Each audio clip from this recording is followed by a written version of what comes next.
le Maroc, nos très chers frères et amis, la Tanzanie et la Zambie. Pour toi, le groupe, comment tu le trouves? Est-ce qu'on peut passer? Est-ce qu'on peut, si on n'est pas, si on met pas le bleu de chauffe, est-ce qu'on peut être surpris aussi? Ce que les gens ne comprennent pas, et que moi peut-être aussi je pourrais passer à côté de ça, est que toutes ces 4 équipes ont, je dirais 50%, je dirais 25% de chances de passer.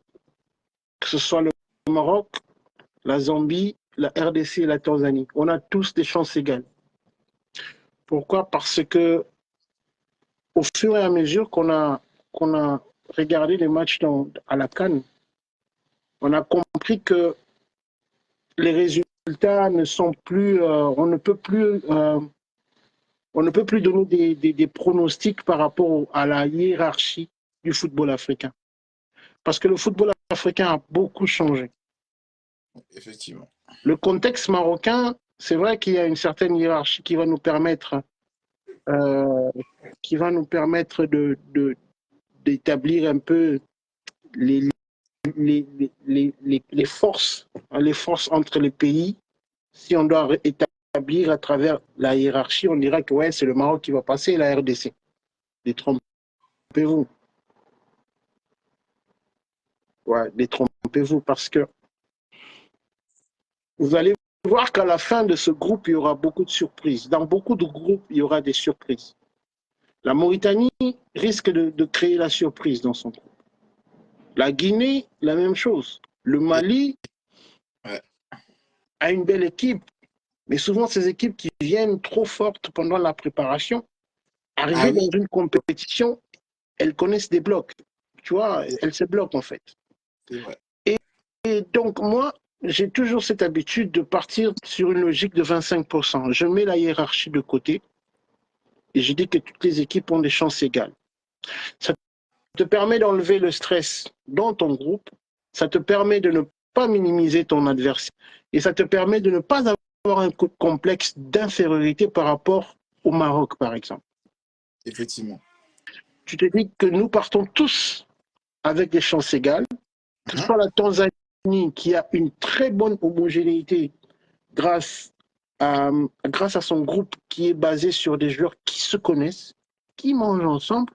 C'est dans une compétition, c'est très important. La vie de groupe dans une compétition, c'est très important.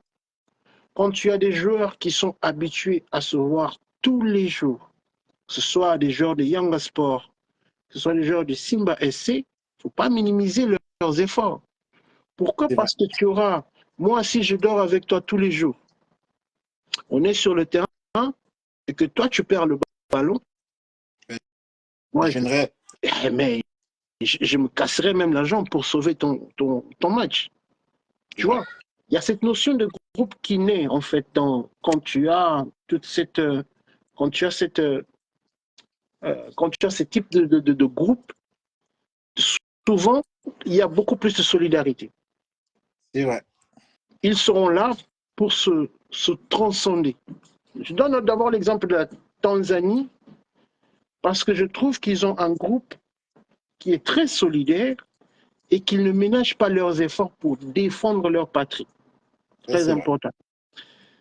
Ils auront en face un groupe qui, par exemple la Zambie, qui est à peu près dans la même philosophie que la Tanzanie. Ils ont des joueurs qui se connaissent, qui jouent très longtemps en équipe nationale. Et souvent, c'est des équipes qui sont très volontaires. Ils ne ménagent pas leurs efforts. Et donc, au niveau de l'abnégation, c'est très élevé.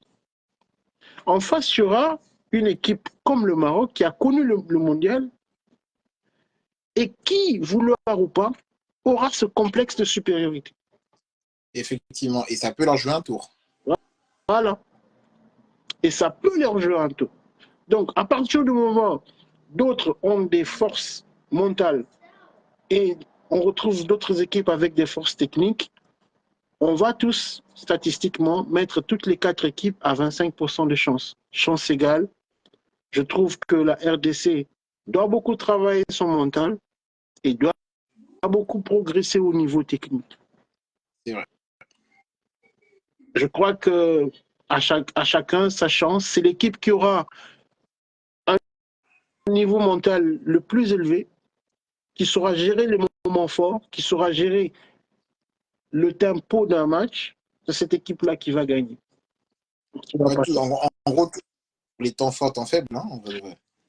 Ouais, il faudra trouver les moments exacts voilà, pour faire mal à l'adversaire. Effectivement.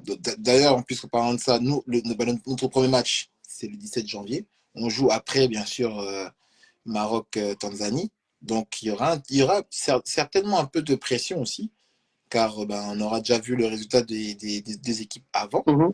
Mais comme tu as dit tout à l'heure, la Zambie, elle a des similarités un peu avec la Tanzanie. Mais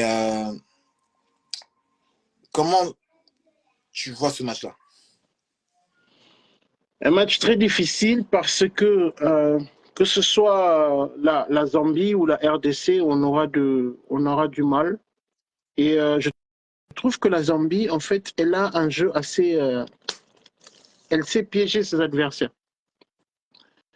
J'ai analysé leur match, ils donnent cette impression de subir. Et dès que vous prenez goût à monopoliser le ballon et à marquer de votre présence sur leur terrain, sur leur camp, ils vous prennent en contre-attaque. C'est là leur force. Mais quand ils voient ils ont le ballon et qu'ils peuvent vous faire mal grâce à des combinaisons, parce que ça, c'était la Zambie dans les temps. Hein. Avant, la Zambie, elle pouvait faire plus de 12 passes, 15 passes. Hein. Ils avaient ce talent-là pour le faire. Aujourd'hui, c'est un peu moins. Ils s'appuient sur la vitesse des deux ailiers et la capacité de déplacement, cette force de pénétration de Patson Daka. Ils s'appuient sur ces trois éléments et construire avec un milieu de terrain, un garçon très créatif, Kings Bakwa, je crois, Kings Kangwa. C'est un joueur à la Gaylor Kanga, un très bon joueur au milieu de terrain. Et voilà. Par contre, la défense, c'est moins bon que la Tanzanie.